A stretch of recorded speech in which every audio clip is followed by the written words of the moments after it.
IrvinTrujillo, and I was born in Los Alamos, New Mexico.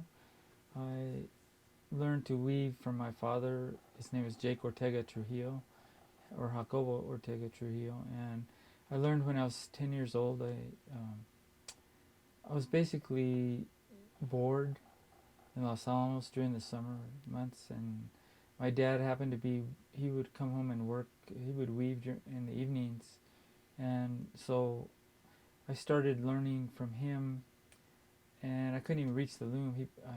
He put a chair so I could stand on the chair so I could learn how to move the spools and all that. Well, my dad, when I was starting, my dad didn't draw notes. He didn't draw pictures of designs or anything like that. He didn't take pictures of his pieces.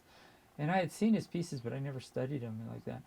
That I've always put spirituality in my pieces, like knowing that I have a gift, not the gift, a gift, and using my hands to create something. And I think that's really a sacred thing. But Lisa's just as important. In fact, she's a better weaver than I am. And I think she's really, her heart is in the weaving tradition. I mean, a lot of people would not consider her part a true person. But like I say, these old pieces, nobody knew what kind of culture made them. And if she was to put her pieces in amongst any of the other ones, they did, and that's why they found, when they one of the judges knew that she wasn't Hispanic, and they brought that to the board, and like that was a big deal. They never had anything, you had to be a quarter Hispanic or anything, and she got in because her weavings were, they couldn't tell the difference between her weavings and anything else. Anyway, when they were going to award her the first place, then one of the judges said, well, she isn't Hispanic, we can't give it to her.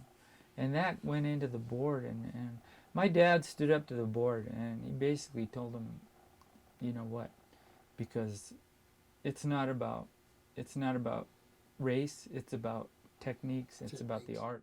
And so when I make my pieces, I make them blanket-sized pieces because they can be used as blankets. I don't make like little pieces that, but that, I don't know, I put a lot of work in my pieces because, like I said, I'm trying to learn to define the Spanish colonial weaving.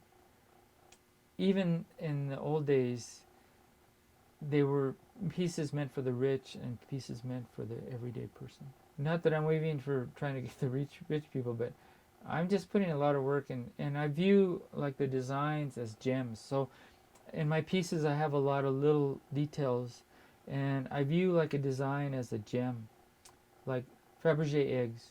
Look at them. You find these little embellishments, and the overall design is amazing, but it's made up of these little things. And weaving is like that. Weaving is a build-up process. If you're gonna weave, man, go for it, and don't hold back, and don't have anybody tell you this is the way things need to be, because you express yourself, and that's what the magic of it is. The really truly spiritual thing is to express the gift that we have, and that's really in any art form anyway. So don't hold back, man. Just